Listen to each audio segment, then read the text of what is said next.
में हम लोग कुछ पार्ट था स्पैनिंग ट्री का बेसिक, उसको कवर करेंगे।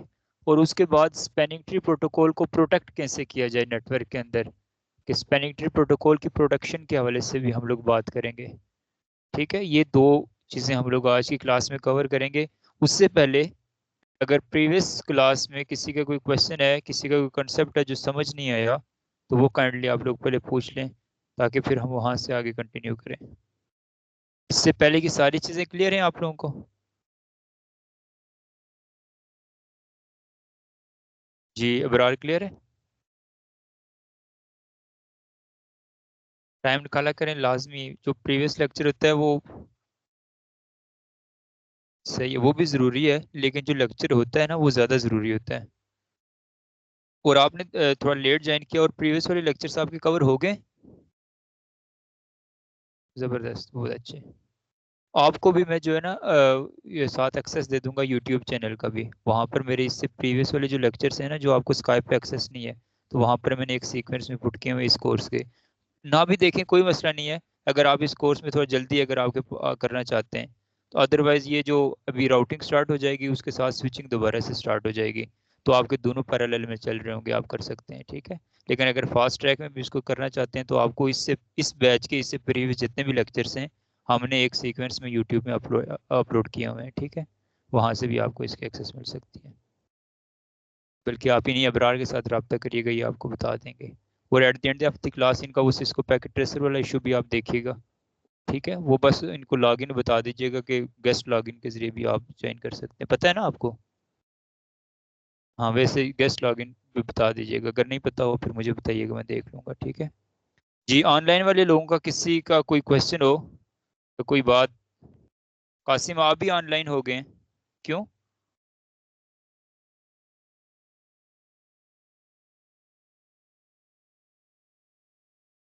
जी कासिम।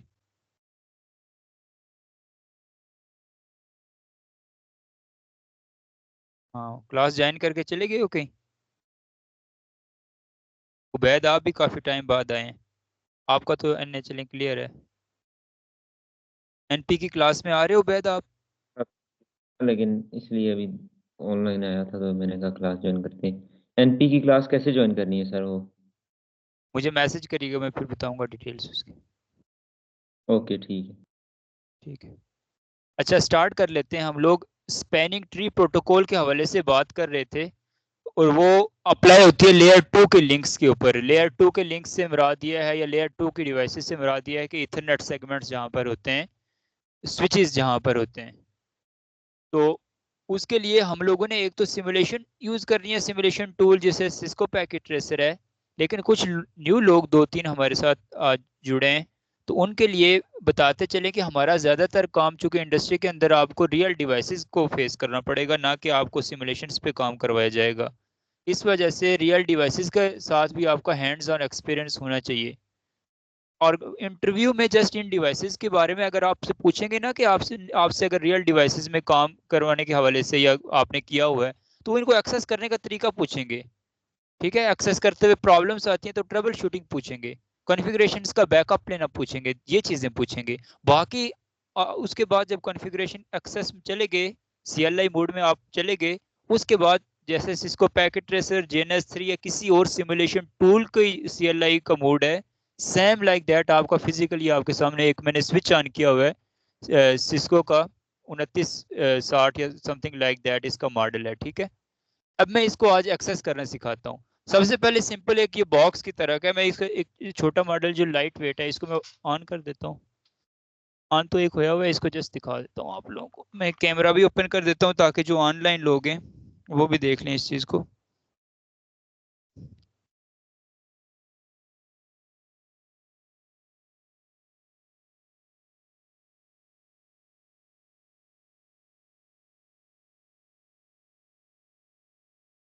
यहाँ पे कोई इशू है, लेकिन चले कोई नहीं। अच्छा, ये स्विच है आप लोगों के सामने, ठीक है, सिस्को का। ये कोई मॉडल है 3560। ठीक है, कोई भी स्विच हो, चाहे वो राउटर हो, चाहे फायरवॉल हो, उसको जब आपने एक्सेस करना है ना, तो इसकी एक पोर्ट होती है जिसको बोलते हैं कंसोल पोर्ट। ये 8 पोर्ट स्विच है। और जो हमने ऑन किया हुआ 24 पोर्ट स्विच है, लेकिन कोई इसमें वो बात नहीं है, ठीक है, चेंजेस कुछ नहीं है। हाँ ये ज़रूर है कि लेयर का डिफरेंस है, वो हम लोग जब आप थोड़े मेच्योर हो जाएंगे उस चीज़ को हम डिफरेंशिएट देखेंगे। लेकिन एक्सेस करते वक्त लेयर का कोई फ़र्क नहीं पड़ता। किसी भी लेयर की डिवाइस को एक्सेस कर रहे हैं आप, नेटवर्किंग की लाइक आप राउटर को कर रहे हैं, स्विच को कर रहे हैं, या फिर फायरवॉल को एक्सेस कर रहे हैं, तो उनकी एक्सेस का जो प्रोसीजर है वो सेम होगा, ठीक है। जो 24 पोर्ट स्विच है उसकी बैक साइड पे ये कंसोल पोर्ट है, फ्रंट साइड पे उसकी 24 पोर्ट्स हैं, ठीक है। ये पोर्ट्स, इनको पोर्ट्स इंटरफेसेस बोलते हैं बेसिकली। और इसके लिए हमारे पास एक स्पेशल केबल होती है जिसको बेसिकली कंसोल केबल बोला जाता है। ये मैं कंसोल केबल आपको दिखा दूं। जब भी नेटवर्किंग की डिवाइसेस को आप एक्सेस करेंगे, बीइंग अ नेटवर्क इंजीनियर किसी ऑर्गेनाइजेशन में डिप्लॉयमेंट के लिए जाएंगे, तो आपके पास ये केबल जरूर होनी चाहिए, ठीक है। इसके अलावा भी मेथड्स हैं इन डिवाइसेस को एक्सेस करने के, लेकिन जब फर्स्ट टाइम आपने किसी भी डिवाइस को फ्रेश कॉन्फ़िगरेशन करनी है, जब उसमें कोई और रिमोट एक्सेस या कोई वीपीएन की टनल नहीं बनी हुई जिसके जरिए आप उसको एक्सेस कर सकें, उसके लिए फर्स्ट टाइम आपको ये कंसोल केबल, इसका पता होना चाहिए, इसके जरिए आपने इन डिवाइसेस को एक्सेस करना है, ठीक है, ये याद रखिएगा। ये क्या इसकी मुख्तलिफ तरह की होती हैं, लेकिन मेजर जो यूज़ होती हैं इंटरनेशनल मार्केट के अंदर भी यही इनके जो है ना कम्बिनेशन यूज़ होते हैं। एक तरफ से यूएसबी की तरह की होती है, दूसरी तरफ से आपके लैपटॉप के अंदर या फिर जो इथरनेट का कनेक्टर होता है, ठीक है, इथरनेट का इंटरफेस होता है, उसी तरह के लिए इथरनेट का कनेक्टर होता है जिसको RJ45 कहते हैं, ठीक है। RJ45, ये बेसिकली ये इसके कॉम्बिनेशन होते हैं, दो दो सिरे। जो इसका RJ45 के कनेक्टर वाली साइड होती है वो स्विच की कंसोल पोर्ट में हम लोग लगा देते हैं, लाइक ये स्विच है और इसकी कंसोल पोर्ट है, ठीक है, यहाँ पर हमने लगा दिया। उसके बाद जो दूसरी इसकी होती है, एक सेकेंड, हाँ, जो इसकी यूएसबी वाली साइड होती है वो हम अपने लैपटॉप लगा देते हैं, ठीक है। ये काम हमने कर दिया। अब इसको जो स्विच हमने ऑन किया हुआ है वहां पर लगा देते हैं, सेम लाइक दैट। जब हमने ये काम कर दिया,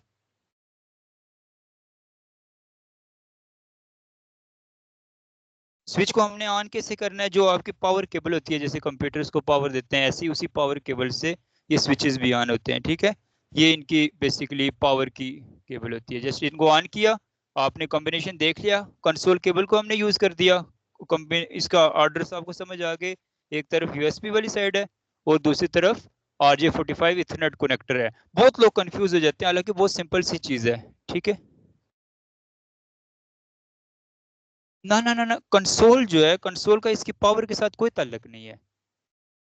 ये हमने पावर केबल के जरिए इसको पावर दी हुई है ना जी। जैसे कंप्यूटर्स को ऑन करते हैं, बाकी डिवाइसेस को ऑन करते हैं, वैसे इसको भी हमने पावर दी हुई है, ठीक है।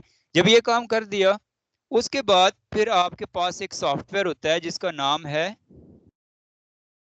पुट्टी, ठीक है। ये सॉफ्टवेयर नोट कर लें अपने पास। ये सॉफ्टवेयर आपके पास होना चाहिए हर वक्त जब भी आप प्रैक्टिस करें। ये सॉफ्टवेयर आपको इसके बारे में पता होना चाहिए।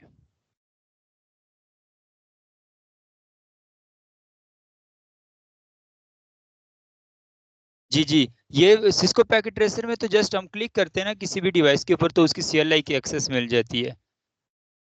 जी जी एग्जैक्टली, रियल इन्वायरमेंट के अंदर हम जब काम करते हैं तो तब इसकी ज़रूरत पड़ती है, ठीक है, याद रखिएगा। लाइक अब हम लोग जैसे रिमोट इंजीनियर्स के तौर पर मुख्तलिफ कंट्रीज़ में भी हमारे प्रोजेक्ट्स होते हैं, हम काम करते हैं, हमारे फील्ड इंजीनियर्स वहाँ पर मौजूद होते हैं। वो हमें एनीडेस्क के अल्ट्रा व्यूअर या वेबएक्स के ज़रिए डिवाइसेस को कंसोल एक्सेस अपने लैपटॉप्स में करते हैं और फिर इन डिवाइसेस की एक्सेस हमें दे देते हैं और फिर हम उनकी कॉन्फ़िगरेशंस करते हैं। तो वो भी बेसिकली इसी केबल को यूज़ करते हैं। तो जब भी हम लोग कहीं किसी भी डाटा सेंटर के अंदर किसी फील्ड इंजीनियर को हायर करते हैं, तो सबसे पहले उससे इन चीज़ों से रिलेटेड पूछा जाता है कि डिवाइस को तुम एक्सेस कैसे करोगे, एक्सेस नहीं हो रही तो फिर क्या करोगे, iOS का बैकअप कैसे लोगे, क्योंकि ये वो चीज़ें जो उससे उसके एंड पे होती हैं। तो ये सबसे अहम चीज़ होती है, बेसिक नेटवर्किंग के अंदर ये चीज़ें आती हैं, ये आपको लाजमी पता होना चाहिए, ठीक है। ये लाजमी किसी भी लेवल के इंटरव्यू के अंदर ये चीज़ें आपसे पूछी जाती हैं, ठीक है। ये सपोर्ट होती है ना, बेसिकली लेवल 1 की सपोर्ट होती है, लेवल 2 की सपोर्ट होती है, लेवल 3 की सपोर्ट होती है। उसमें फिर ये वेरी करती है कि जब आपको जस्ट डिवाइसेस को एक्सेस करना आना चाहिए, वो लेवल 1 का बंदा होता है। फिर उनको कॉन्फ़िगरेशंस के बारे में भी थोड़ा बहुत जानता है और वो लेवल 2 में चला जाता है। जिसको OEM तक डीप नॉलेज होता है डिवाइसेस का, और उनकी बेसिकली एप्लीकेशन लेवल तक का नॉलेज होता है, वो फिर लेवल 3 का बंदा होता है जो कि चैंपियन होता है उस फील्ड का। ठीक है, तो ये इस तरह से ये वेरी करता है। अच्छा, अब ये जब आपके सामने स्क्रीन ओपन हो गई पुट्टी की, तो पुट्टी के जरिए अब ये जो हम लोग कनेक्टिविटी कर रहे हैं ना अपनी कंसोल केबल के जरिए एक्सेस कर रहे हैं इन डिवाइसेस को, इसको कंसोल एक्सेस कहते हैं। और ये आउट ऑफ बैंड एक्सेस होती है, और इस एक्सेस को हम लोग सीरियल कनेक्टिविटी कहते हैं। तो यहाँ पर जैसे ही सीरियल पे करते हैं, यहाँ पर देख लें पहले इतला, यहाँ पर हमारे पास सीरियल के ऊपर क्लिक करते हैं ताकि सीरियल कनेक्टिविटी चाहिए होती है। This is called basically serial connectivity between your computer and switch. के स्विच की CLI को, स्विच की कॉन्फ़िगरेशन को आपने अपनी कंप्यूटर स्क्रीन पे ऊपर लेके आना है, और फिर उसको कॉन्फ़िगरेशन करनी है उसकी। जब ऐसे करते हैं तो यहाँ पर हमारे पास मुख्तलिफ कॉम्बिनेशन शो होते हैं। जैसे बाय डिफॉल्ट कॉम्बिनेशन 1 शो होता है कि ये मौजूद है, लेकिन इसको चेक करने के लिए हम लोग अपने सिस्टम के डिवाइस मैनेजर में जाएंगे,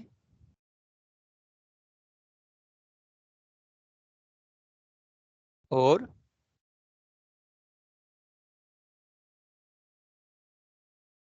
यहाँ पर हमारे पास ये देखें पोर्ट्स का ऑप्शन मौजूद है।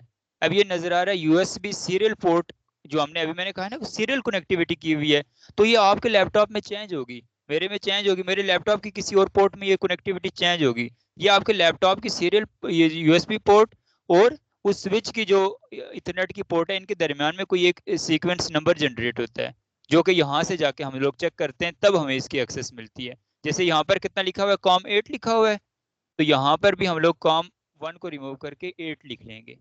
जब ये लिख लिया, उसके बाद अब इसको ओपन कर लेंगे। नाउ लेट्स सी, अब देखिए हमें इसकी एक्सेस मिल गई। अब उस रियल स्विच की CLI की एक्सेस हमें अपने इस कंप्यूटर की स्क्रीन के ऊपर मिल गई by using the software name PuTTY. There is another software, if somewhere your PuTTY doesn't support, you can also use Tera Term. ठीक है, वो भी एक सॉफ्टवेयर है। अब इसको हम लोग पासवर्ड इनेबल करते हैं।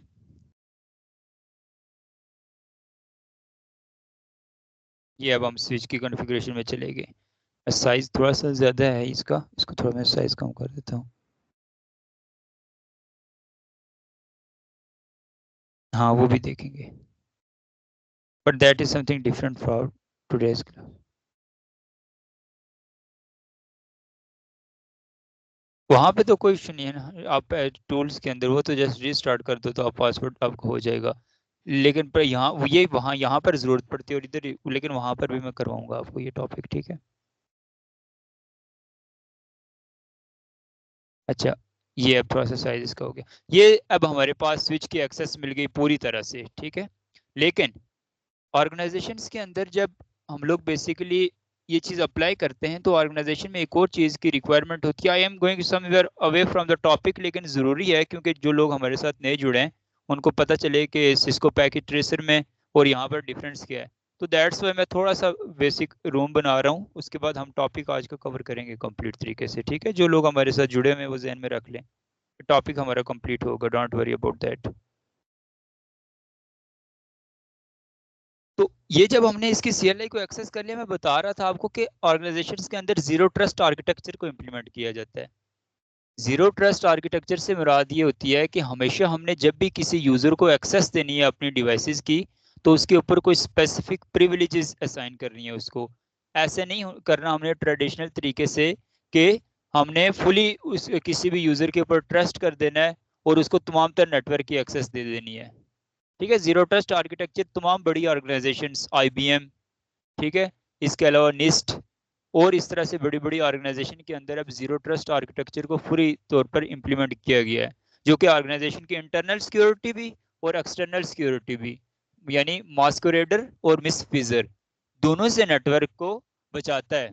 आउटसाइड इंट्रूडर को बेसिकली मास्कुरेडर बोलते हैं और इनसाइड इंट्रूडर को मिसफिजर बोलते हैं। और इंट्रूडर वो होता है जो आपके नेटवर्क को किसी भी तरह से हार्म करने की कोशिश करता है, नुकसान का बायस बनता है, किसी तरह से अटैक कर सकता है आपके नेटवर्क के ऊपर, चाहे फॉर फाइनेंशियल गेन या किसी डेटा के लिए, या फिर कोई पॉलिटिकल इशू की वजह से किसी भी तरह से आपके नेटवर्क को जब कोई नुकसान का पहुंचाने का बायस बनता है। क्योंकि ये जो फील्ड है ये ना कि जस्ट नेटवर्किंग के साथ हमारी रिलेटेड है, ये साइबर सिक्योरिटी के साथ भी कनेक्टेड है। It is basically the gateway of your cyber security. तो इसलिए इन चीज़ों का भी हमें ख्याल होना चाहिए कि नेटवर्क के अंदर ये चीज़ें हमें डीप में पढ़ने का मकसद क्या है कि हमने नेटवर्क को सिक्योर भी साथ बनाना है, ना कि जस्ट हम लोगों ने नेटवर्क को डिप्लॉय करना है, बल्कि उसके साथ सिक्योरिटी भी जो है वो अहम जो है रोल प्ले कर रही है नेटवर्क्स के अंदर। हालांकि ये नॉन फंक्शनल रिक्वायरमेंट है। अब वो चीज़ डिफरेंट हो जाती है थोड़ी सी, वो बहुत डिटेल, हमें उसके लिए टाइम चाहिए functional and non functional requirements के लिए। उसको फिर मैं नेक्स्ट क्लासेस में डिस्कस करूंगा, ठीक है। अच्छा, अब ये स्विच को जब हमने एक्सेस कर लिया, उसके बाद अब यहाँ पर जो भी हम लोग काम कर रहे थे, जैसे लास्ट क्लास में हम स्पैनिंग ट्री के हवाले से बात करें, तो यहाँ पर भी शो स्पैनिंग ट्री की अगर बात करें, तो अभी चूंकि आगे मजीद कोई और नेटवर्क अटैच नहीं है, सिंगल स्विच को हमने ऑन किया हुआ है, तो इस वजह से कोई स्पैनिंग ट्री एक्टिवेट नहीं है। लेकिन जैसे ही यहाँ पर एक ब्रिज बन जाएगा, कोई टोपोलॉजी क्रिएट हो जाएगी, नेटवर्क के अंदर मल्टीपल स्विचेस आ जाएंगे, तो स्पैनिंग ट्री प्रोटोकॉल हमने देखा था कि ऑटोमेटिकली वो एक्टिव हो जाता है, ठीक है। तो उसके लिए हमें टाइम चाहिए भी डिवाइसेस को ऑन करने से। इसके अलावा बाकी चीज़ें मैं अगर दिखा दूं आपको, शो वी लेंस, जो लोग ओल्ड हैं हमारे पास उनको ये अंदाज़ा है, इसके बारे में हमारे पास डिटेल्स में है। इसके अलावा शो आईपी इंटरफेस ब्रीफ की बात करें, तो ये आईपी के जितनी भी पोर्ट्स हैं, इसकी 24 पोर्ट्स, उनकी डिटेल्स यहाँ पर मौजूद हैं, ठीक है। और अगर शो और आगे क्वेश्चन मार्क्स लगाएं, तो ये बाकी जो जो चीज़ें हम लोग देख सकते हैं, ये बेसिकली जो होता है ना, ये व्यू लेवल होता है। जब हम लोग यहाँ पर होते हैं और यहाँ पर इस पोजीशन पे होते हैं, सबसे कम लेवल कौन सा होता है, यहाँ से भी एग्जिट कर लें, ये लेवल 0 होता है ना, जहाँ पर कुछ देख सकते हैं ना कर सकते हैं, ठीक है। यहाँ पर इसलिए यहाँ पर हमने सबसे पहले पासवर्ड असाइन करना है। अब पासवर्ड असाइन कर देते हैं। फिर अब जो है ना, अभी भी हम लोग जो है ना लेवल 0 पे हैं, अभी भी कुछ भी नहीं कर सकते हम लोग। अब जब यहाँ से इनेबल करते हैं, इनेबल करने से हम लोग बेसिकली उस लेवल पे चले जाते हैं, जब हम क्रेडेंशियल्स दे देंगे व्यू लेवल, यहाँ पे कोई भी चीज़ हम नई नहीं कर सकते, ठीक है। ये इनेबल जब करते हैं, तो ये वो लेवल होता है जहाँ पर हर चीज़ जो की हुई है वो उसको देख सकते हैं जस्ट, ठीक है, ये याद रखिएगा। उसके बाद फिर जब कॉन्फ़िगरेशन में जाते हैं, कॉन्फ़िगर टर्मिनल प्रेस करते हैं, तो ये वो जगह होती है जिसको ग्लोबल कॉन्फ़िगरेशन मोड कहते हैं। ये बेसिकली वो लेवल होता है जहां पर हर चीज आप जो है ना कॉन्फ़िगर कर सकते हैं, इंडिविजुअल इंटरफेस को भी, ठीक है बरार, इंडिविजुअल इंटरफेस को भी और बाकी भी तमाम तरह डिटेल्स को जी। जल्दी से पी क्या इंपॉर्टेंट टॉपिक है आज। हाँ, ये बेसिकली तमाम तरह चीजें हैं जो कि बेसिक आपको पता होना चाहिए जब हम लोग इन डिवाइसेस को एक्सेस कर लेते हैं। उसके बाद ये चीज़ें हमें फेस करनी पड़ती हैं। और उसके अब आप देखेंगे कि हम सिस्को पैकेट ट्रेसर के स्विच को भी एक्सेस करेंगे, तो यही तमाम तर चीज़ें हमें देखने को मिलेंगी। कॉन्फ़िगरेशंस के तमाम तर स्टेप्स सेम है, लेवल सेम है, ठीक है, इम्प्लीमेंटेशन सेम है, वो तमाम तर चीज़ें आपको सेम ही देखने को मिलेंगी। अच्छा, अब आते हैं आज के टॉपिक की तरफ दोबारा से, जो है spanning tree protocol. Spanning tree protocol के हवाले से हमने सबसे पहले ये देखा कि नेटवर्क के अंदर हम लोगों ने सबसे अहम चीज होती है लूप से बचना। जब हमारे पास एक मल्टी एक्सेस सेगमेंट के अंदर बहुत सारी डिवाइसेस अटैच हो जाती हैं, स्पेसिफिकली लेयर 2 की डिवाइसेस, तो चांसेस होते हैं वहां पर लूप्स के अक्कर होने के, कि लूप्स जनरेट होने के। तो उससे बचने के लिए फिर नेटवर्क के अंदर spanning tree protocol automatically enable हो जाता है, ठीक है, ये याद रखिएगा। STP स्पैनिंग ट्री प्रोटोकॉल, ये बेसिकली नेटवर्क के अंदर लूप फ्री टोपोलॉजी प्रोवाइड करता है बाय यूजिंग 3 स्टेप्स। एक तो सबसे पहले रूट्स ब्रिज का इलेक्शन करता है, जिसको रूट स्विच भी कहते हैं, और एक नॉन रूट पोर्ट जो है ना हर एक नॉन रूट स्विच की उसको अप कर देता है, और उसके बाद डेजिग्नेटेड पोर्ट हर एक सेगमेंट के अंदर उसको भी अप कर देता है, जिसको हम डिटेल में देख चुके हैं। अब जस्ट रिवाइज करवा रहा हूँ ताकि आज के टॉपिक तक जल्दी से आ जाए। फिर हमने देखा था कि स्पैनिंग ट्री प्रोटोकॉल जो है उसकी कन्वर्जेंस जो है वो स्लो है, 30 to 50 सेकंड्स लेता है वो किसी भी इंटरफेस को अप होने और इलेक्शन और सिलेक्शन के प्रोसेस में। इसलिए अप लिंक्स जो होते हैं वहां पर spanning tree protocol time consume कर रहा है, और उसका बेसिकली नुकसान ये हो रहा है कि जब हमारे पास ऐसे ऑर्गेनाइजेशंस होती हैं जहां पर सेकंड्स के हिसाब से ट्रांजैक्शंस हो रही होती हैं, डाटा पास हो रहा होता है, डाटा रिकवरी हो रही होती है, तो वहां पर एक एक सेकंड की जो है ना जो बेसिकली डिले आता है, वो बड़ा नुकसान का बायस होता है उस ऑर्गेनाइजेशन के लिए। उसके लिए फिर हमें ऑब्वियसली ऐसा भी नहीं कर सकते कि पोर्ट फास्ट पे हम उसको कॉन्फ़िगर करें। क्यों? पोर्ट फास्ट में हमें अपलिंक्स को नहीं कॉन्फ़िगर करना चाहिए Abrar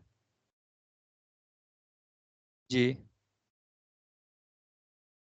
port fast spanning tree port fast हमने एक टॉपिक पढ़ा है ना, उस पे हम लोग अपलिंक्स को क्यों नहीं कॉन्फ़िगर करते? जी हमजा, याद है ना चीजें, बोलते नहीं कि हाँ।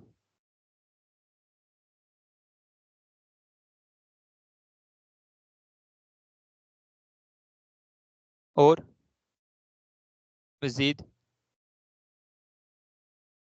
बीपीडीयू गार्ड की तो अभी बात ही नहीं कर रहे ना, उसको हम अभी बीपीडीयू गार्ड का मतलब ये है कि जब हम इनेबल करेंगे तो ब्लॉक होगा। लेकिन अगर बीपीडीयू गार्ड के हमने छेड़ा ही नहीं है, हम उस लेवल की स्पैनिंग ट्री की प्रोटेक्शन कर ही नहीं रहे, उसके बगैर हम स्पैनिंग ट्री प्रोटोकॉल को हम लोग अपलिंक्स पे क्यों नहीं इनेबल करते?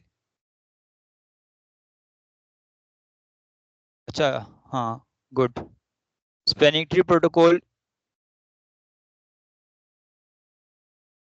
पोर्ट फास्ट की बात कर रहा हूँ। पोर्ट फास्ट तो जस्ट एक्सेस लिंक्स के लिए होती है ना, अप लिंक्स के लिए फिर हम लोग उसके लिए अप लिंक फास्ट कर देते हैं या फिर रैपिड स्पैनिंग ट्री कर देते हैं। स्पैनिंग ट्री पोर्ट फास्ट इसलिए नहीं करते क्योंकि उसमें टाइम ही नहीं आपके पास इतना एडजस्ट होगा कि दरमियान में इलेक्शन एंड सिलेक्शन का प्रोसेस होगा, स्विचेस आप इसमें डिसाइड कर सकेंगे कौन सा रूट स्विच बनेगा, कौन सा नॉन रूट स्विच बनेगा। उसके लिए तो उनके आपस में डाटाबेस एक्सचेंज होगा ना, पीपीडीयू। तो जब वो होगा ही नहीं, वो पोर्ट फास्ट तो विद इन नो सेकंड सब पोर्ट्स को ऑफ कर देता है। तो दैट्स वाई वो एकदम से लूप्स जनरेट होना स्टार्ट हो जाएंगे और नेटवर्क सारा लूप्स का शिकार हो जाएगा। ठीक है, आपको पता थी चीज, आप इससे नेक्स्ट वो चीज बिल्कुल सही कह रहे हो कि बीपीडीयू गार्ड जो है ना, वो आपके पास डिसेबल हो जाता है, फिर वो काम नहीं करता वहां पर। तो दैट इज आल्सो करेक्ट, ठीक है। उसको भी देखेंगे आज हम उस क्लास उस चीज को भी, लेकिन मैं इससे प्रीवियस वाली बात कर रहा था। अच्छा, तो ये रूट स्विच का हमने देख लिया था। उसके इलेक्शन के लिए फिर हमारे पास दो पैरामीटर्स होते हैं, एक होता है मैक एड्रेस और दूसरा प्रायोरिटी वैल्यू। और प्रायोरिटी की बात करें तो प्रायोरिटी बाय डिफॉल्ट तमाम तर स्विचेस में सेम होती है, 32,768 प्लस एक जो होती है वीलैन की आईडी, तो 32,769 बन जाती है। इसलिए बाय डिफॉल्ट कॉन्फ़िगरेशंस में अगर हम लोग देखें तो इनका इलेक्शन जो है हम लोग प्रायोरिटी की वैल्यू से नहीं कर सकते। फिर रह जाता है हमारे पास मैक एड्रेस। मैक एड्रेस कभी भी हमारे पास ओवरलैप नहीं कर सकता, सेम नहीं हो सकता।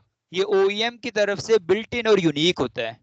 इस वजह से अभी जो हम spanning tree protocol by default mode पे रन करते हैं, वहां पे रूट ब्रिज का इलेक्शन मैक एड्रेस की बेस के ऊपर होता है।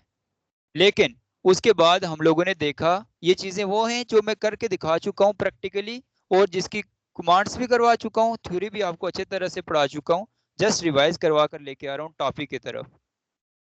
फिर हम लोगों ने देखा कि चाहे मैक एड्रेस जो है वो कम जिस मैक एड्रेस वाला स्विच जो है वो रूट ब्रिज बन भी गया, लेकिन उसको हम चेंज कर सकते हैं स्टैटिक कमांड देके, spanning tree VLAN root primary करके। उसको हम लोग वो फिर 24,000 समथिंग पे चली जाती है 32,000 से, और उसकी प्रायोरिटी कम हो जाती है। उस वजह से वो वाला स्विच जो है वो रूट स्विच बनना शुरू हो जाता है। इसकी एग्जांपल मैंने आपको इस तरह से दी थी कि ऑर्गेनाइजेशन के अंदर जब मल्टीपल जगहों पे हम स्विचेस कॉन्फ़िगर करेंगे, तो हम लोग पहले वन बाय वन सबके मैक एड्रेसेस लिख के उनके टेबल बना के कंपेयर करके कि ये पहले नंबर पे ये होना चाहिए, फिर ये होना चाहिए, फिर ये, ऐसे तो नहीं करते ना। हम लोग डिप्लॉय करके उसके बाद मैनुअली किसी भी स्विच को रूट स्विच बना सकते हैं। ठीक है, मैक एड्रेस कम हो या ज्यादा उससे कोई फर्क नहीं पड़ता, बस हमने उसको वेल यूटिलाइज करना है अपनी रिक्वायरमेंट के मुताबिक उसको रूट स्विच बनाने के लिए। ये बहुत इंपॉर्टेंट चीज है। ये प्रायोरिटी और मैक एड्रेस जो है ना, ये कभी भी कोई इसकी स्पूफिंग भी की जा सकती है। मैक स्पूफिंग करके बस्ट बीपीडीयू कोई भी नेटवर्क में जनरेट करके बन जाता है। इस वजह से रूट स्विच को जस्ट हमने मैक एड्रेस तक नहीं लिमिट रखनी है, ना ही प्रायोरिटी तक लिमिट रखनी है, बल्कि नेटवर्क के अंदर जब हम लोग एग्रीगेशन लेयर से और आगे फिर जब हम लोग डेटा को डिस्ट्रीब्यूशन लेयर पे जाते हैं, तो डिस्ट्रीब्यूशन लेयर के ऊपर हम लोगों ने कुछ ऐसी सिक्योरिटी अप्लाई करनी होती है ताकि नेटवर्क के अंदर कोई ऐसा स्विच जो कि खुद से बीपीडीयू कम करके या फिर अपने अपनी वैल्यू को चेंज करके बेस्ट बीपीडीयू, जिसको सुपीरियर बीपीडीयू भी कहते हैं, वो जनरेट करके वो बना के नेटवर्क के अंदर लेके आए, तो उसको फौरन से रोक लिया जाए। जो हम चाहते हैं जिस स्विच को रूट स्विच के तौर पर रहे, उसी स्विच को रूट स्विच के तौर पर रखें। क्यों? कि रूट स्विच जो होता है उसके पास पूरे नेटवर्क की कमांड होती है।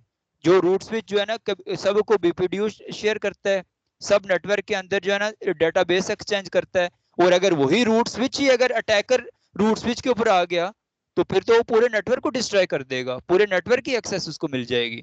तो दैट्स वाई जो रूट स्विच होता है या फिर जो बीपीडी होता है उसकी हमें सिक्योरिटी जो है ना उसको भी लाजमी मेंटेन रखना होता है। ठीक है, ये बात याद रखिएगा। तो ये इस वजह से बताने का मकसद ये है कि हम लोगों ने स्विच आईडी प्रायोरिटी और मैक एड्रेस के ऊपर तो हमने इसको इलेक्ट कर लिया, लेकिन ये तो कोई भी इसको चेंज करके आ सकता है, इससे प्रोटेक्शन भी करनी है जो कि आज हम लोग सीखेंगे। अच्छा, पीपीडीयू में हमने देख लिया कि हेलो मैसेज होता है हर 2 सेकंड्स के बाद, जो कनेक्टेड स्विचेस होते हैं वो बीपीडीयू को शेयर करते हैं, रूट स्विच इन सब के साथ स्पैनिंग ट्री प्रोटोकॉल के केस में शेयर करता है, जो कि बीपीडीयू में इनके बेसिकली लिंक्स की इंफॉर्मेशन होती है, ताकि कभी भी कोई टोपोलॉजी चेंज आए, टीसीएन जिसको बोलते हैं, टीसीएन टोपोलॉजी नेटवर्क चेंज, तो उसके केस में फौरन से इस चीज का, फौरन तो नहीं होता स्पैनिंग ट्री प्रोटोकॉल के केस में, जैसे ही कोई लिंक डाउन होता है तो फिर वो पूरा वो प्रोसेस रिपीट करता है। कौन सा? सिलेक्शन एंड इलेक्शन वाला। ठीक है, वो वाले सारे प्रोसेसेस रिपीट किए जाते हैं और उसके बाद फाइनली फिर रूट स्विच को चेंज कर दिया जाता है। ठीक है, साथ साथ 1 बाय 1 लगाते जाएं बेशक आप लोग अटेंडेंस। तो ये देखें, ये एग्जांपल के तौर पर आपके सामने एक स्पैनिंग ट्री, स्पैनिंग फैली हुई जो फैला हुआ एक दरख्त है। दरख्त के ऐसा तो नहीं होता ना शुरू से सारी जड़ों से निकले आगे इसकी टहनियां और ऊपर जाके वो टहनियां वापस जुड़ जाएं आपस में, ऐसा होता है कभी भी? दरख्त की टहनियां ऐसे बाहर निकली हुई ऊपर जाके जुड़ गई हो आपस में, ऐसा कभी हुआ है? नहीं होता ना, ऑब्वियसली रेयर केस है कोई ऐसा हो जाए, और उसमें फिर वही है उस दरख्त की लूप्स बनना शुरू हो जाती हैं। तो ऐसे ही यहाँ पर भी लूप बनना शुरू हो जाएगी। वहां पर लूप से मुराद क्या है कि वो कनेक्टिविटी आपके पास वापस लूप की शक्ल में आ जाती है। तो यहाँ पर इसी वजह से यहाँ पर इन्होंने एग्जाम्पल के तौर पर ये चीज बताई हुई है। ये बेसिकली इसकी एक रूट है, और बाकी तमाम तरह इसके ब्रिजेस जो हैं वो सारे के सारे इससे फैले हुए हैं, वो कहीं पर भी आपस में इंटरकनेक्टेड नहीं है वापस। तो इस वजह से स्पैनिंग ट्री प्रोटोकॉल को भी नेटवर्क के अंदर इसी चीज के बेस के ऊपर ये नाम देने का मकसद ये था कि इस वजह से इसको स्पैनिंग ट्री कहा जाता है। रूट्स आपस में इंटरकनेक्टेड हो सकती हैं। ठीक है,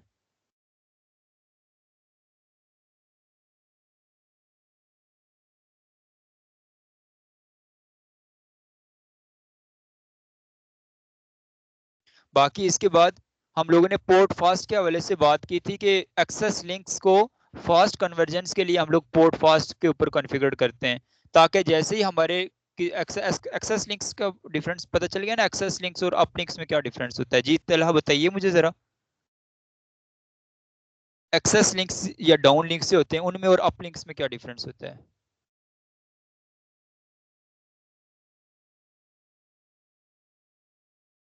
हम्म,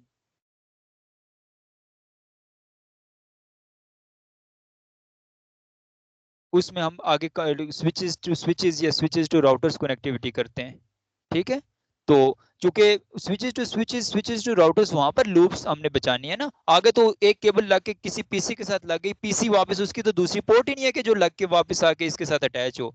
इस वजह से एक्सेस लिंक्स में लूप्स का खतरा नहीं होता हमें, लूप्स का खतरा होता है हमें अप लिंक्स में। तो ये तमाम तर चीजें हमने वहां पर कवर करनी होती हैं। एक्सेस लिंक्स को हम पोर्ट फास्ट कॉन्फ़िगर कर सकते हैं और लाजमी करते हैं, ताकि हमारी कन्वर्जेंस फास्ट हो जाए।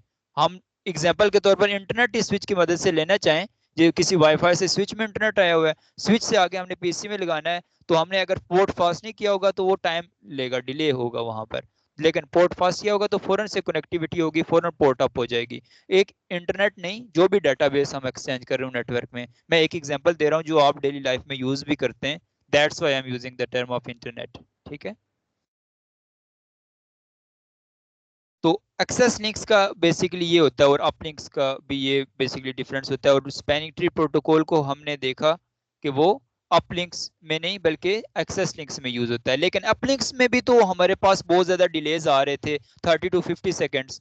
तो अगर कोई टोपोलॉजी चेंज आती है, हो जाती है, तो वहां पर भी हमारे पास दोबारा से वो लिसनिंग, लर्निंग, फॉरवर्डिंग, ब्लॉकिंग और डिसेबल स्टेट्स में जाना, ये पूरा स्विच इन 5 पैरामीटर्स को फॉलो करता है।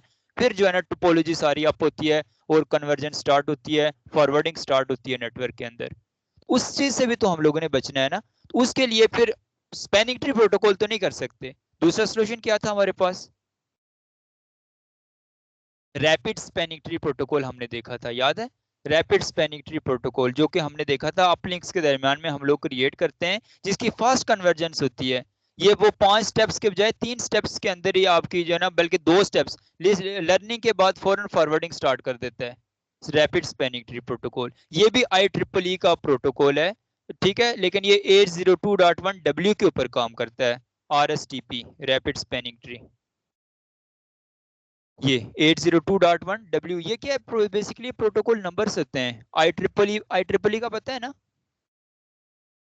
इंटरनेशनल जो एक ऑर्गेनाइजेशन है इंजीनियरिंग की, जो कि पूरी दुनिया के अंदर स्टैंडर्ड्स जैसे बनाती है ISO, इस तरह से IEEE जो है ना पूरी दुनिया के अंदर रिसर्च और इस तरह के नए नए प्रोटोकॉल्स बनाने का काम आती है। जो रिसर्चर्स होते हैं या जो PhD स्कॉलर्स होते हैं, ठीक है, वो लोग बेसिकली अपने जो नई कंट्रीब्यूशंस करते हैं, ठीक है, वो बेसिकली IEEE में पब्लिश होती हैं और फिर लोग उसको बेस के तौर पर लेके आगे मजीद उसमें एडवांसमेंट्स करते हैं। ये काम है IEEE का। इस तरह से और भी बहुत सारी साइट्स हैं, लेकिन जो पूरी दुनिया के स्टैंडर्ड है वो IEEE है।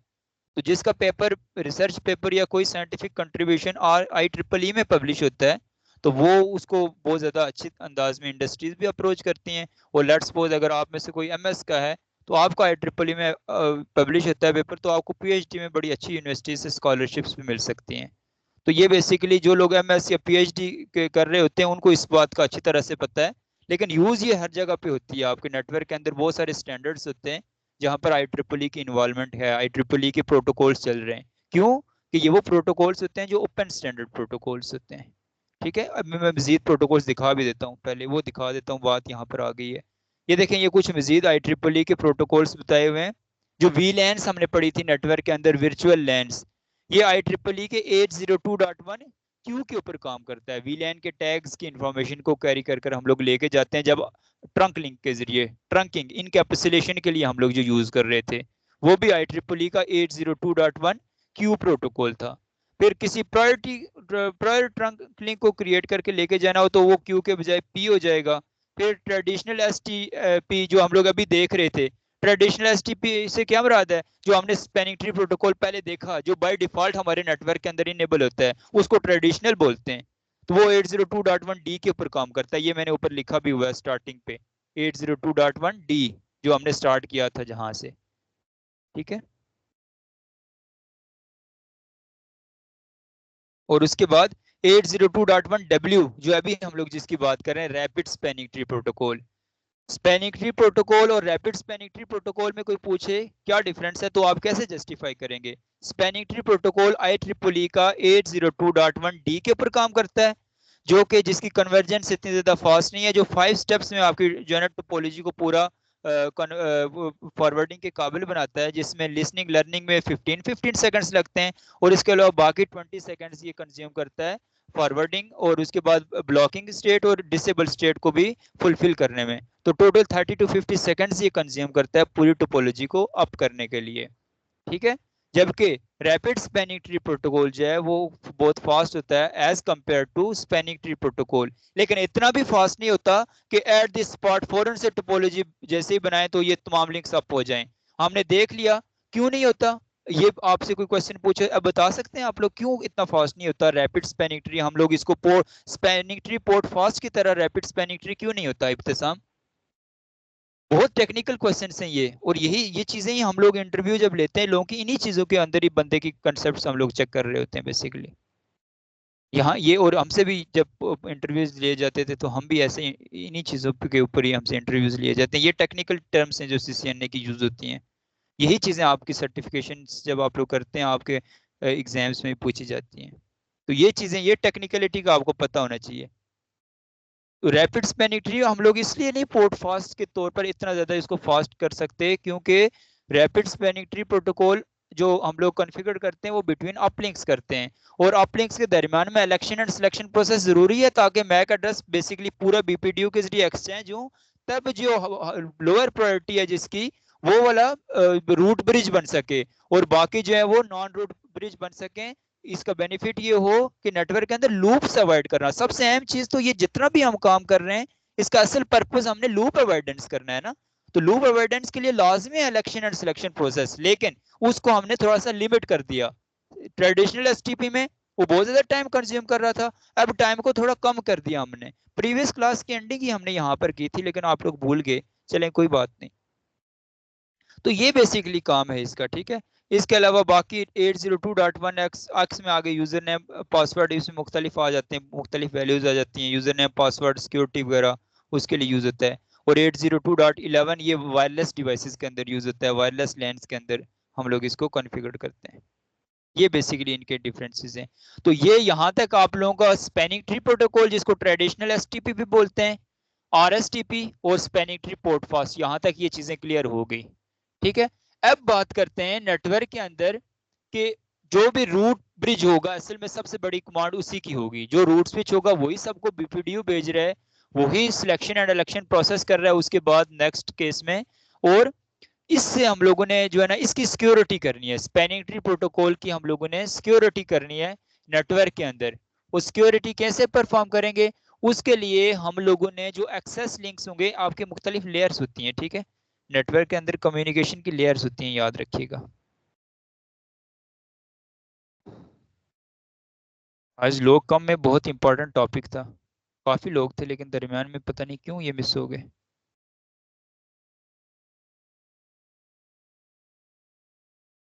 आवाज तो क्लियर है ना आरिफ? जी सर, आ रही है सही। सही है, क्योंकि बाजू का वॉइस इशू की वजह से लोग स्किप करते हैं, लेकिन अब तो हमने 5G वाले उसके ऊपर 5 गीगाहर्ट्ज वाली फ्रीक्वेंसी के साथ कनेक्ट किया हुआ है। अच्छा, मैं बात कर रहा था कि सिक्योरिटी के हवाले से ये बेसिकली सबसे पहले एक जो है ना कोर लेयर होती है, इससे इन दोनों स्विचेस से आगे भी एक और स्विच कनेक्ट होता है जिसको कोर स्विच कहा जाता है नेटवर्क के अंदर, ठीक है। उसके बाद ये जो होती है ये डिस्ट्रीब्यूशन लेयर होती है, और ये वाली सारी की सारी एक्सेस लिंक्स की लेयर होती है। 3 लेयर्स होती हैं आपकी नेटवर्क की टोपोलॉजी के अंदर, जब स्विचेस की आपस में कनेक्टिविटी हुई होती है, अगर प्रॉपर आपने टोपोलॉजी क्रिएट की हुई हो। एक कोर लेयर होती है, एक डिस्ट्रीब्यूशन लेयर होती है, और फिर होती है आपके पास एक्सेस लिंक्स लेयर। तो जो हमारे पास बेसिकली कोर लेयर होती है वो तो इट्स ओके, लेकिन जो डिस्ट्रीब्यूशन लेयर होती है ना, वहां पर बेसिकली रूट ब्रिजेस बने होते हैं, और वहां पर वो डेटाबेस एक्सचेंज कर रहे होते हैं, और वो तमाम तर जो है ना उनकी आपस में कम्युनिकेशन हो रही होती है। तो जो रूट जो बेसिकली डिस्ट्रीब्यूशन लेयर होती है, जहां पर ये कोर स्विचेस हैं बेसिकली एमएलएस, यहाँ पर ये काम कर रहे हैं, कनेक्ट हैं। तो यहाँ पर हम लोगों ने बेसिकली इस चीज को वेरीफाई करना है कि कहाँ कहाँ हमारे कौन कौन सी पोर्ट्स के साथ आगे जो बेसिकली कन्वर्जेंस लेयर या फिर डिस्ट्रीब्यूशन लेयर वाली डिवाइसेस कनेक्टेड हैं, और कौन कौन सी इंटरफेसेस में एक्सेस लिंक लेयर वाली डिवाइसेस कनेक्टेड हैं। एक्सेस लिंक लेयर वाली डिवाइसेस आगे एंड डिवाइसेस भी हो सकती हैं, और आगे मजीद पीसीज लगा के हमने एंड डिवाइसेस उनसे कनेक्ट हमने एंड डिवाइसेस ही करनी होती हैं बेसिकली। इस वजह से हम लोगों ने इस चीज का ख्याल रखना है कि दरमियान में, अब देखें ना ये टोपोलॉजी बनी हुई है, इस टोपोलॉजी में ये दो स्विचेस में से तो कोई कोर स्विच बन जाए कोई इशू नहीं है, रूट ब्रिज बन जाए यानी कोई इशू नहीं है, लेकिन ये स्विच जाके रूट ब्रिज बन जाए तो ऑब्वियसली प्रॉब्लम होगी ना, क्योंकि इसके साथ तो सारे स्विचेस नहीं कनेक्टेड हैं डायरेक्टली। या फिर ये हमारे नेटवर्क के अंदर ऑब्वियसली किसी ऐसी लोकेशन के अंदर नहीं है कि जिसको यहाँ पर इसको कोर स्विच बनाया जा सके, लेकिन बन तो ये सकता है। कैसे? ये अपने प्रायोरिटी वैल्यू को कम कर सके, एक सुपीरियर बीपीडीयू को जनरेट करके ये अपने आप को कोर स्विच तो बनवा सकता है, मनवा सकता है। क्योंकि जैसे ही इनके लिंक्स में चेंजेस आती हैं कोई भी, तो वो फौरन से जो रूट स्विच होता है उसको अपनी इंफॉर्मेशन शेयर करते हैं। लेट्स सपोज इसकी मैक एड्रेस को छोड़ें, जब प्रायोरिटी के अंदर बात आती है तो इसका मैक प्रायोरिटी वैल्यू है 32,769, इसकी प्रायोरिटी वैल्यू 20,000 आ जाती है, 18,000 ये अपनी प्रायोरिटी वैल्यू को कर देता है। और वो बीपीडीयू जब इसको रिसीव होगा, ये ऑब्वियसली अपने आप को नॉन रूट स्विच बना लेगा, और उसको क्या कहेगा, हाँ भाई तुम्हें इजाजत है, तुम रूट स्विच बनो, क्यों? तुम्हारी प्रायोरिटी ज्यादा है नेटवर्क के अंदर। तो इसमें ये तो नहीं होगा नवाज शरीफ की तरह पक्का ही बैठ जाएगा कि नहीं मेरे ही है, मैं किसी को नहीं दूंगा, है ना। ये तो उसको दे सकता है, ठीक है, क्योंकि ये तो एक स्टैंडर्ड्स हैं, इसके पीछे एल्गोरिदम्स चल रहे होते हैं जिनको इनको फॉलो करना होता है, इसमें जोर जबरदस्ती कुछ नहीं होती। स्टैटिकली तो बनाएंगे, वो तो हमने प्रीवियस क्लास में बना लिया था, वो उसी की तरफ जा रहा हूँ कि उसके लिए हम क्या करते हैं, ठीक है। तो उसके लिए हम लोग अब आते हैं बात उसके लिए उसका एक नुकसान हम लोग ये कि इसके अलावा कोई बने ही ना, तो फिर हमने एक्टिव और बैकअप भी तो बनाना होता है ना, तो उसका ये प्रॉब्लम होता है। उससे बेहतर ये होता है कि हम लोग बेसिकली अपने नेटवर्क के अंदर रूट गार्ड को इनेबल कर दें या बीपीडीयू गार्ड को इनेबल कर दें। ठीक है, उसका बेनिफिट मैं भी आपको बताता हूँ क्या होता है।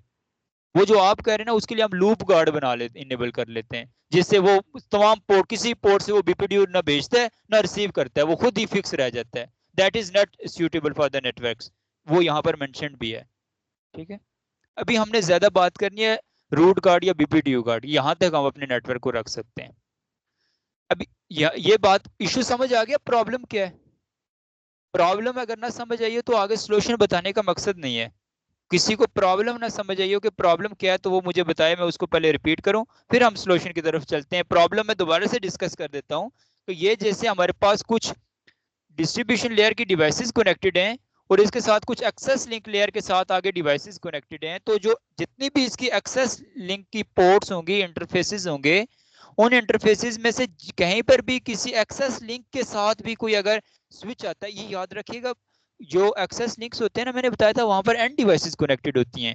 एंड डिवाइसेस में कंप्यूटर होता है, तो कंप्यूटर के जरिए भी आप बीपीडीयू भेज सकते हो।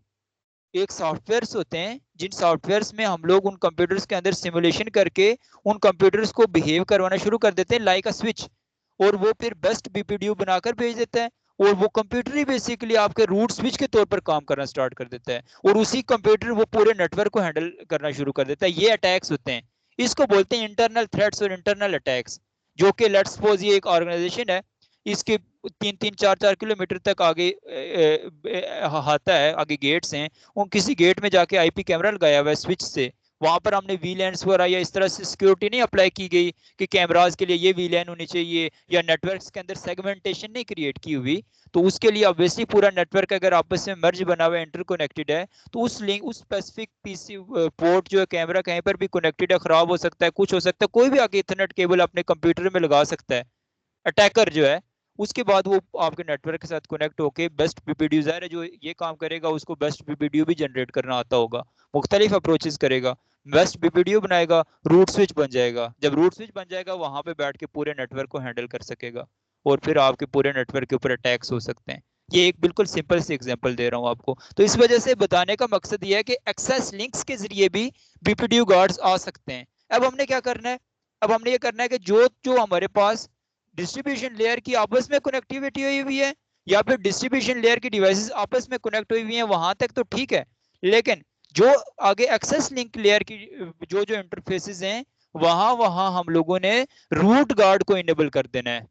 रूट गार्ड क्या करता है, अभी ये देखते हैं।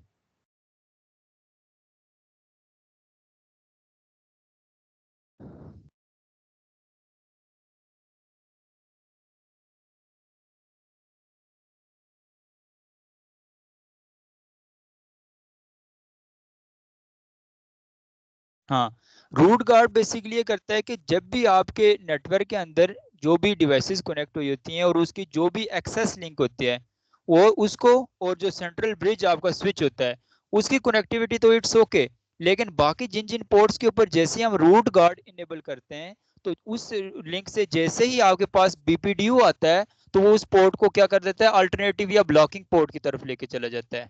डिसेबल तो नहीं करता, लेकिन ब्लॉकिंग पोर्ट की तरफ लेके चला जाता है, और फिर वहां से आपकी कनेक्टिविटी नहीं स्टार्ट होती, और वहां से वो बेसिकली वो इनकंसिस्टेंट स्टेट में चली जाती है वो वाली स्पेसिफिक पोर्ट, और वो उस वक्त तक बेसिकली वापस कंसिस्टेंट नहीं होती जब तक वहां से बीपीडीयूज आना बंद नहीं होते। तो ये बेसिकली रूट गार्ड का ये काम होता है। बहुत ज्यादा डिटेल्स होती है, लेकिन हम लोग इसको थोड़ा सा मुख्तसर रखते हैं। असल में हम लोगों ने ज्यादा कोशिश करनी है कि हमने बीपीडीयू गार्ड को इनेबल करना अपने नेटवर्क के अंदर, दैट इज मच सिक्योर। ठीक है, अब बीपीडीयू गार्ड क्या करेगा? असल जो है ना, हम लोगों ने BPDU bridge protocol data unit, BPDU क्या होता है, हर 2 सेकंड्स के बाद जो हेलो मैसेज आ रहा होता है, और उस हेलो मैसेज में क्या होता है, इनके मैक एड्रेसेस, प्रायोरिटी वैल्यूज और इन चीजों की डिटेल्स होती हैं। अब हम लोगों ने इन डिटेल्स को डिटेल में चेक करना है, और कोई भी स्विच, किसी भी बीपीडीयू में कम स्विच, कम प्रायोरिटी की रिक्वेस्ट आ सकती है, और उस लिंक के जरिए उसको रूट स्विच बनाया जा सकता है। इस वजह से हम लोग ये काम कर देते हैं कि अपने नेटवर्क के अंदर जितने भी एक्सेस लिंक्स होती हैं, उन सब के अंदर बीपीडीयू गार्ड इनेबल कर देते हैं।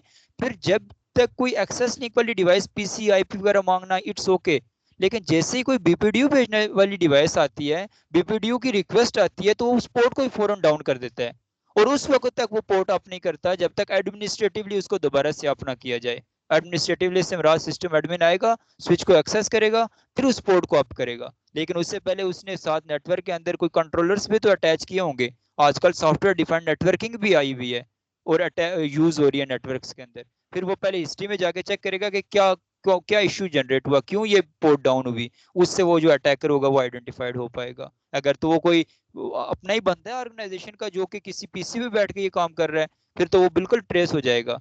और अगर इवन कोई और भी बंदा है, जैसे भी है, बहरहाल आप नेटवर्क के अंदर इसको ऐसे हैंडल कर सकते हैं। एक ये काम भी कर सकते हैं जो कि बीपीडीयू के जरिए, और दूसरा हम इंडिविजुअल पोर्ट्स को भी सिक्योर कर सकते हैं। स्विच के अंदर पोर्ट सिक्योरिटी, लैन सिक्योरिटी को भी हम कॉन्फ़िगर कर सकते हैं। उसको भी हम लोग नेक्स्ट क्लासेस में फॉलो करेंगे, ठीक है। अब हम लोग इसकी प्रैक्टिकली परफॉर्म करते हैं। बीपीडीयू गार्ड की आपको मेरे ख्याल में समझ आ गई होगी। ये एग्जाम्पल के तौर पर ये देखें, ये हमारा एमएलएस मल्टीलेयर स्विच है जो कि कोर स्विच भी के तौर पर और डिस्ट्रीब्यूशन लेयर के ऊपर काम कर रहा है। ये भी पूरी कनेक्टिविटी हुई है, सारा कुछ ओके, इनकी सारे आपस में जुड़े हुए हैं। लेकिन यहाँ दरमियान में एक किसी पोर्ट में बंदा आता है, आके कनेक्ट होता है, रैंडम बंदा किसी एक कौन सी लेयर, एक्सेस लिंक लेयर की डिवाइस के साथ आके एक बंदा कनेक्ट होता है, और ये बेसिकली बेस्ट बीपीडीयू भेजता है, और ये पूरे नेटवर्क को, देखें रेड लाइन से मरा दिया, पूरे नेटवर्क को कैप्चर कर देता है। इस चीज से हम लोगों ने बचना है। इस वजह से इसको बेसिकली कहते हैं हम लोग बीपीडीयू गार्ड इनेबल करना। गार्ड का मतलब क्या होता है, एक सिक्योरिटी गार्ड बैठा लेंगे कि वो जैसे ही उसके एक पैरामीटर्स होंगे कि इन पैरामीटर से हट के कोई रिक्वेस्ट आएगी, उस रास्ते को सिक्योरिटी गार्ड बंद कर देगा, ठीक है। जैसे attacker will generate best BPDU and will try to become root switch, उसके हतर इम्कान कोशिश होगी कि वो रूट स्विच बने ताकि वो नेटवर्क के ऊपर अटैक कर सके। उससे हमने क्या करना है, बचाना है अपने नेटवर्क को। तो उसके लिए हम लोग फिर बीपीडीयू गार्ड को एक्सेस लिंक्स या एज पोर्ट्स के ऊपर इनेबल करेंगे, ताकि हमारे पास जो भी पोर्ट्स हैं उनकी एक्सेस बंद हो जाए बीपीडीयू के लिए, या फिर कोई भी स्विच उसके साथ बीपीडीयू को ट्रांसफर ना कर सके। तो ये क्या करता है बीपीडीयू गार्ड, इट स्टॉप्स, ये रोक लेता है बीपीडीयूज को जनरेट करना और बीपीडीयूज का आना नेटवर्क के अंदर। तो और जैसे ही कोई बीपीडीयू आएगा तो वो पोर्ट को डाउन कर लेगा। अब मैं इसको प्रैक्टिकली करके दिखाता हूँ। यही तमाम तर हम टोपोलॉजी जैसे भी हो।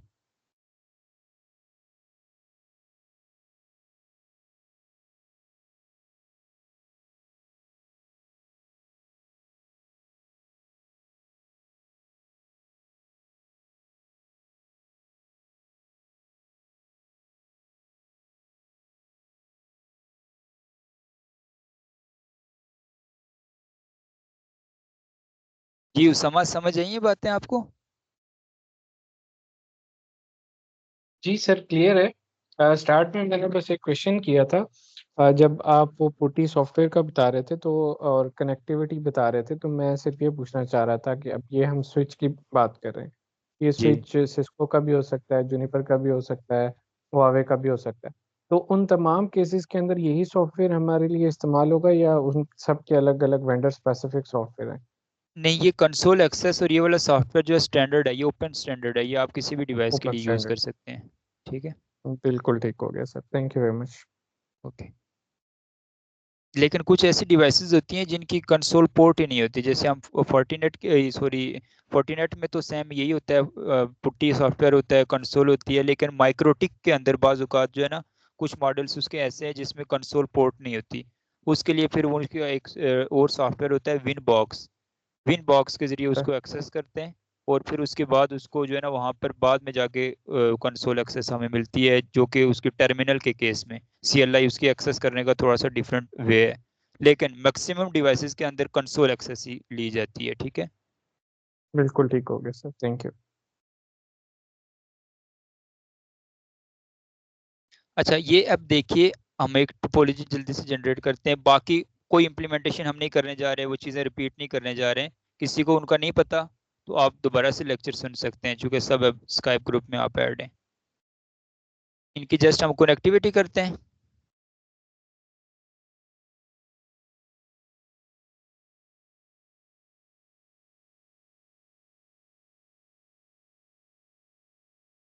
मैं रैंडम कोई भी पोर्ट्स ले रहा हूँ, आप इनको चेंज भी कर सकते हैं, ठीक है।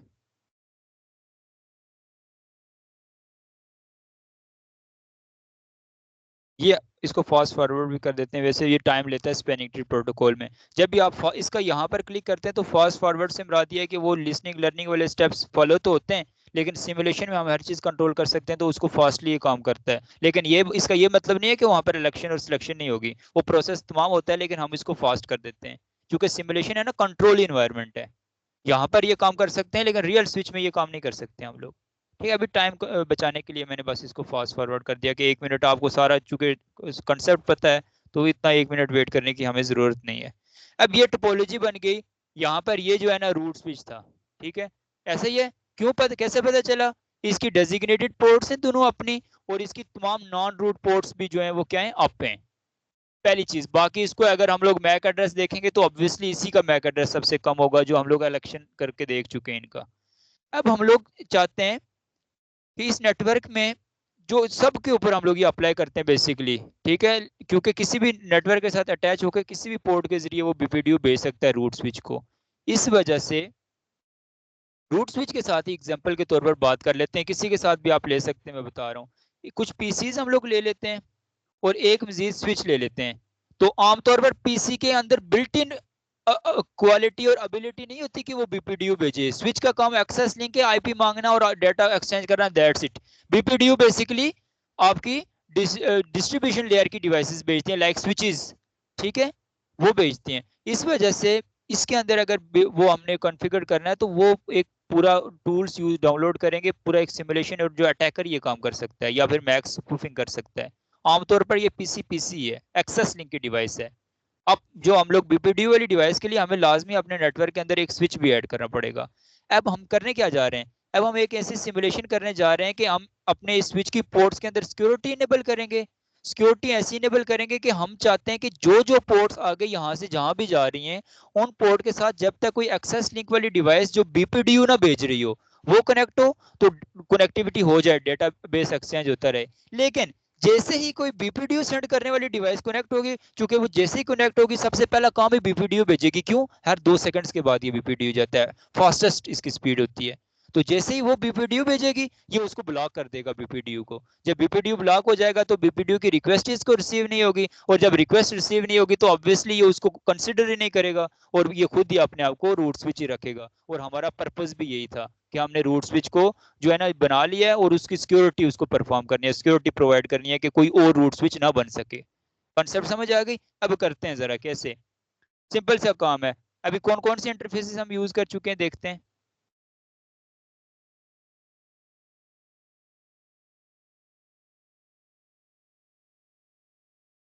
एक है फास्ट इथरनेट 0/3 और फास्ट इथरनेट 0/10। हम चाहते हैं कि पहली 10 पोर्ट्स जो है ना किसी भी आगे स्विचेस के साथ कनेक्ट हो सकती हैं, जिनको हमने नेटवर्क के अंदर प्रॉपर डिस्ट्रीब्यूशन लेयर के ऊपर रखना है। लेकिन आगे 10 से लेकर 24 तक कोई भी जो पोर्ट है, उन पोर्ट्स को हम लोग ये चाहते हैं कि उसमें उनको एक्सेस लिंक में रखें और उसमें बीपीडीयू गार्ड को इनेबल कर दें। एक पोर्ट पे भी रख सकते हैं, रेंज ऑफ पोर्ट्स में भी रख सकते हैं, ठीक है। उसके लिए कोई ऐसा मुश्किल काम नहीं है। पहले एक पोर्ट में मैं रख के दिखाता हूँ। जैसे हम लोग चाहते हैं इनेबल, कॉन्फ़िगरेशन में जाते हैं,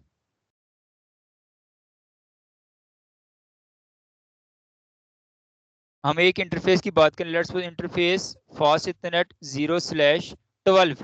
12वें नंबर वाली जो पोर्ट है उसमें हमें खतरा है, वो दूर नेटवर्क से कहीं जाकर लगी हुई है। हमें खतरा है वहां से जो है ना बीपीडीयू आ सकता है और हमारा नेटवर्क जो है ना वो हार्म हो सकता है, इसके ऊपर अटैक परफॉर्म हो सकता है। इसलिए उस पोर्ट को इनेबल करेंगे और यहाँ पर कर लेंगे spanning tree BPDU guard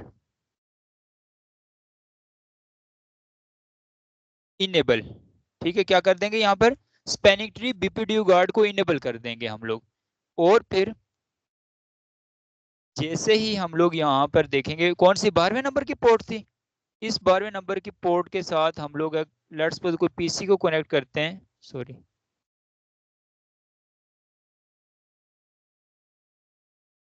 fast ethernet 0/12।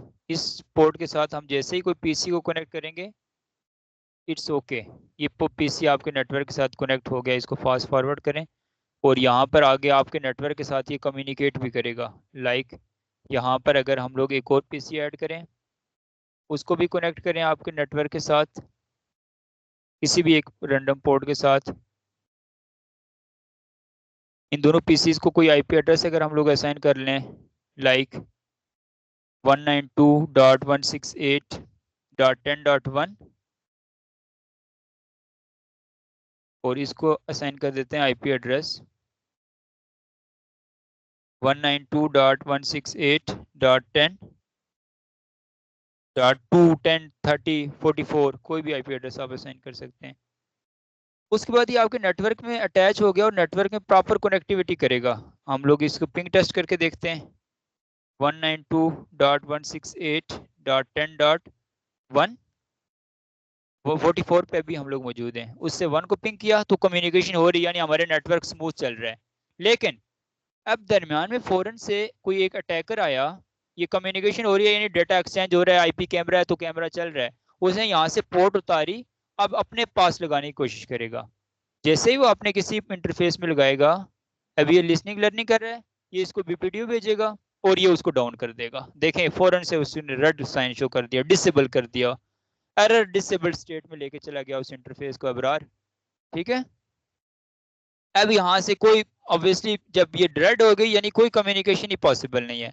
और जब ये कम्युनिकेशन पॉसिबल नहीं है तो इसका ये मतलब है कि इसमें कोई ऑब्वियसली बीपीडीओ एक्सचेंज नहीं होगा। जब एक्सचेंज नहीं होगा तो इसका ये मतलब होगा कि आपका ये अब हमने नेटवर्क को सिक्योर कर दिया, अब कोई अटैकर अटैक नहीं कर सकता। ठीक है, ऑब्वियसली एक्सेस लिंक पे जब आएगा तो बीपीडीओ नहीं भेज पाएगा, और जब बीपीडीओ नहीं भेज पाएगा तो उसका ये मतलब है कि वो रूट स्विच नहीं बन पाएगा। तो रूट स्विच की सिक्योरिटी स्पैनिंग ट्री प्रोटोकॉल के अंदर हम लोग इस तरह से इंप्लीमेंट करते हैं। फिर इसका नुकसान देखें ना, इन केस अगर वो बंदा नेटवर्क के अंदर, हमने ये भी रखना है बंदों को अलार्म अलार्म रखना होता है, जगाना होता है कि आप होशियारी भी उनको रखना होता है कि होशियार रहें, आप कभी भी जो है ना पकड़े जा सकते हैं। इसका नुकसान अब क्या हुआ, कोई अगर रैंडम बंदा मुझ जैसा जिसको नेटवर्क का इतना नॉलेज नहीं होगा, वो ऐसे उतार के स्विच में या कोई ऐसा बीपीडीओ जनरेट करने वाला सॉफ्टवेयर लगा के रूट बनने की कोशिश करेगा, तो फिर क्या होगा उसके साथ, वो बाद में भी उसको ये मसला हल नहीं होगा। ये जल्दी से कहेगा ये काम तो नहीं हो सका, मैं दोबारा अपने पीसी में लगा देता हूँ, अब भी देखें डाउन है, अब उसको एक्सेस ही नहीं मिलेगी, ये पोर्ट एरर डिसेबल्ड स्टेट में चली गई है। ये उस वक्त तक बेसिकली उसको एक्सेस नहीं मिलेगी जब तक ये एडमिनिस्ट्रेटर को कॉल करेगा, कहेगा मुझे अब इंटरनेट की एक्सेस भी नहीं है, कोई कनेक्टिविटी नहीं है, मैं नेटवर्क से जो है ना डिस्कनेक्ट हो गया हूँ। और ये फिर चेक करेगा डेटाबेस के अंदर के इसने क्या इशू क्रिएट किया, क्या इसने जो है ना बेसिकली वायलेट किया नेटवर्क की पॉलिसीज को, जिसकी वजह से इसको ब्लॉक किया गया है। फिर वो चेक करने के बाद ऑब्वियसली उसकी इन्वेस्टिगेशन होगी, जो कुछ भी हो गया नेटवर्क के अंदर, अगर फायरवॉल अटैच है तो उसका अकाउंट्स वहां पर भी स्टोर हो रहे होंगे जो भी एग्जीक्यूशंस कर रहा है। ठीक है, फिर फाइनली नेटवर्क एडमिनिस्ट्रेटर दोबारा से जाके नेटवर्क के अंदर उस पोर्ट को एक्सेस करके उसको दोबारा से अप करेगा फास्ट इथरनेट 0/12। पहले उसको शट डाउन दोबारा करते हैं, फिर नो शट डाउन करते हैं। ये याद रखिएगा, आपसे होगा नहीं अबरार, ये बहुत इंपॉर्टेंट बात बता रहा हूँ। आपने पहले शट डाउन करना है फिर नो शट डाउन करना है। अगर खाली नो शट डाउन करेंगे तो फिर ये पोर्ट अप नहीं होगी। ये बहुत इंपॉर्टेंट बात है, आप लोग करेंगे फंस जाएंगे, इसलिए इस बात को लाजमी जहन में रखिएगा। नो शट डाउन, अब ये कनेक्टिविटी दोबारा से स्टार्ट हो गई। ठीक है, तो उसके लिए ऑब्वियसली आपको सिस्टम की एक्सेस चाहिए, ये तो किसी के पास नहीं होती रूट्स की और सिस्टम की, स्वाय सिस्टम एडमिनिस्ट्रेटर के, और वो ट्रस्ट वर्दी बंदा होता है। ठीक है, तो इस तरह से हम अपने नेटवर्क को सिक्योर कर सकते हैं, स्पैनिंग ट्री प्रोटोकॉल की प्रोटेक्शन कर सकते हैं। ठीक है, इसके अलावा एक और ऑप्शन होता है स्पैनिंग ट्री लूप गार्ड, भी हम इन इंटरफेसेस में इनेबल कर सकते हैं। उस केस में इंटरफेसेस डाउन तो नहीं होते, लेकिन वो इंटरफेसेस ना ही बीपीडीओ सेंड करते हैं ना ही बीपीडीओ रिसीव करते हैं। फिर जो ओरिजिनल जो आपके लिंक्स होते हैं वहां पर भी एरर्स आना स्टार्ट हो जाते हैं। इस वजह से लूप गार्ड को हम इतना ज्यादा प्रायोरिटी नहीं देते, यहाँ पर मेंशन भी है। ठीक है, बीपीडीओ फिल्टर भी होता है। ठीक है, फिल्टर से तो मुराद ये है कि आप जो है ना स्पेसिफिक पोर्ट के ऊपर फिल्टर लगा लेंगे, यहाँ से सिर्फ ना रिसीव हो। और फिर इसके बाद आखिर में आता है